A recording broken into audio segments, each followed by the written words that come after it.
GOAT, the greatest of all time. Me, end of video.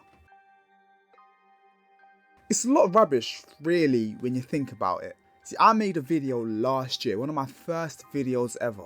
Yes, we've passed the year, let's give ourselves a round of applause. Or really, give me a round of applause. But instead of making a list of who the greatest of all time, let's do something slightly different. And make a GOAT pyramid, starts off with less people, ends up with more people at the bottom of the greatest players of all time. Because it's a lot more simple when you think about it, and it lets me get away with making tough decisions. Yeah, I know I'm copying Jimmy High Roller. Sue me. Go on, Jimmy. Sue me. I'm right here. My name is... But first, let's define our peak. It starts off with fewer people. So right at the very top, I have one person. No, I'm joking, it has two. Don't come for me, it has two people, the two GOATs of basketball. You should already know who the GOAT is, really and truly. If you're subscribed, you should know who the GOAT is. And if you're not, subscribe, pricks. Two men, LeBron James and John Wall. The two greatest of all time. It's actually not John Wall, it's just a typo. A typo? Yeah, a typo. It's actually Michael Jordan. LeBron James and Michael Jeffrey Jordan. Between them, 10 championships, 9 MVPs, 10 finals MVPs. What more do you want? The two greatest players of all time. You can try to separate them. You can say Jordan was a better scorer and better defender. You can say LeBron's a better playmaker. You can say LeBron had more to his game in terms of playing against a high level opposition. You can say whatever you want, but one thing is for certain. You've got LeBron James and you have Michael Jordan at the top of the basketball pyramid. But the next tier is where it starts to get a little bit more dicey and a little bit more controversial. In this tier, I would call it the second best, the 4 players next up in the GOAT pyramid. Who would you have next in your pyramid? So I have Kareem Abdul-Jabbar, Magic Johnson, Larry Bird and Bill Russell. All bona fide greats. You know what it is for me? I just couldn't separate Bird and Magic. I would have had 3 people here, but I can't separate Bird and Magic. Bird, Magic, Bird, Magic, Bird, Magic. I genuinely don't know, because they were 2 of the best teams. The Showtime Lakers, one of the greatest teams of all time in terms of full team capability, in terms of the equilibrium, the defense, the offense, the size. They had everything you needed. Whereas the Celtics was a bit more offense heavy. Had some good defenders, obviously, but a bit more offense heavy. And they were still managed to win a couple rings over that Showtime Lakers team. But really, in terms of this tier, what separates them from the tier below is pure contribution to winning.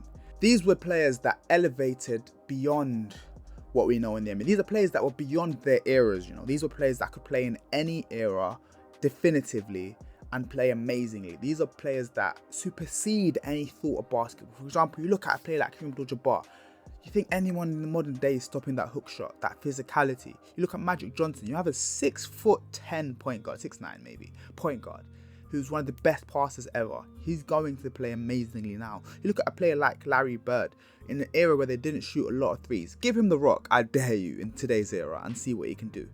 Bill Russell is one of those players that, in a generation where we didn't appreciate defenders, where they didn't have an all-defensive team until his last year in the NBA, this man is the greatest defensive player of all time.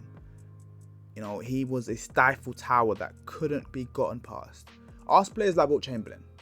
Ask these players about the level of defense played by Bill Russell, and you'll see that this man here, any generation, he'd be probably the best defender in the league.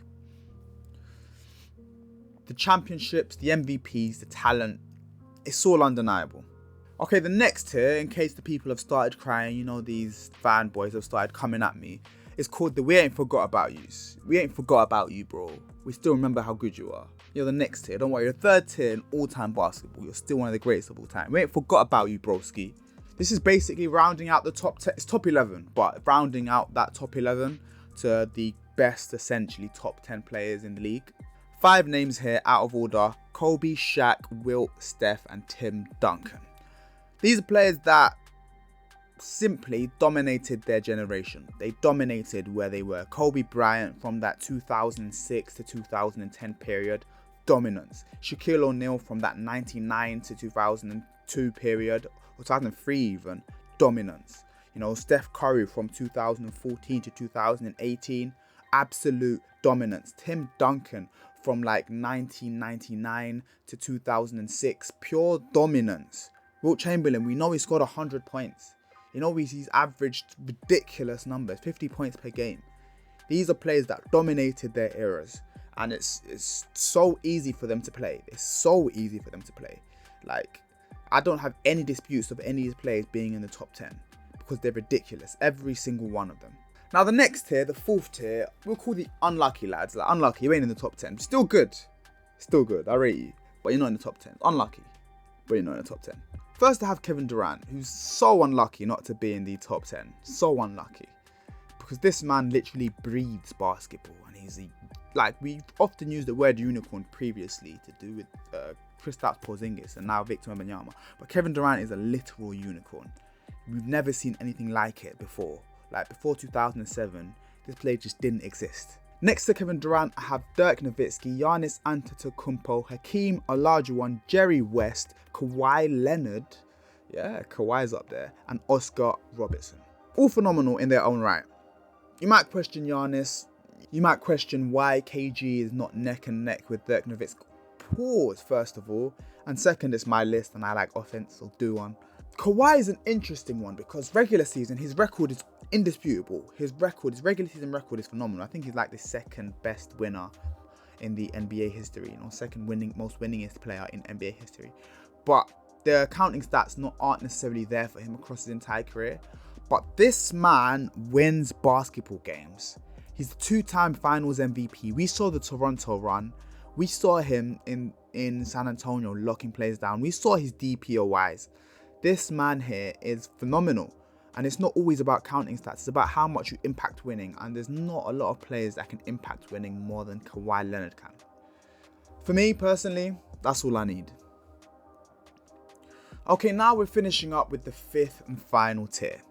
We're going to call this tier the I can't believe I made it tier. Can't believe I made it. Like, these are players that you might not necessarily have in your list because obviously it's the fifth tier. But these are players I think have to be talked about when we're talking about the GOATs of basketball all time. I mean, you know, resume, ability, impact.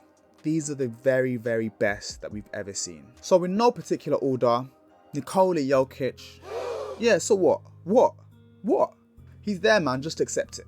James Harden, David Robinson, Isaiah Thomas, Charles Barkley, Elgin Baylor. Yeah, he's one of the greatest scorers of all time. 27 and 10, 27 and 13 even across his entire career. 10-time All-NBA first team. He's got a chip. He has to be there. John Stockton, Steve Nash. Steve Nash is a questionable one, but I have him there. 2-time MVP, I have to. And Dwayne the Flash Wade. Apologies, Chris Paul. Apologies, Russell Westbrook. Apologies, Jason Kidd, Patrick Ewing, Bob Cousy, Bob Pettit, Kevin McHale. I'm sorry. Apologies to all of you. But this is my list. I think these players are the best, and I have to have them there. Nikola Jokic, people are going to argue with me, but I think he's already there. I think this season he's my MVP so far. To be fair, Joel Embiid is putting up a good fight right now, but he's already a 2-time MVP. He's already a Finals MVP. He's already leading his team to glory constantly every single game. But yeah, that's my pyramid. Look at it and behold in its glory. I think I've got it mostly right. Sorry to a lot of players, but you know what? If you missed out, you missed out. Sorry, Russ. Russ is the one that I feel most bad about. Russell Westbrook not making it. But what has to be done has to be done. If you were going on just pure ability at their peak, Russell Westbrook would be there. Of course he would be at their peak. But it's resume, you know? Resume. But that is just the list. And if you're not down with that, I got 2 words for you. Don't forget to subscribe. Boom.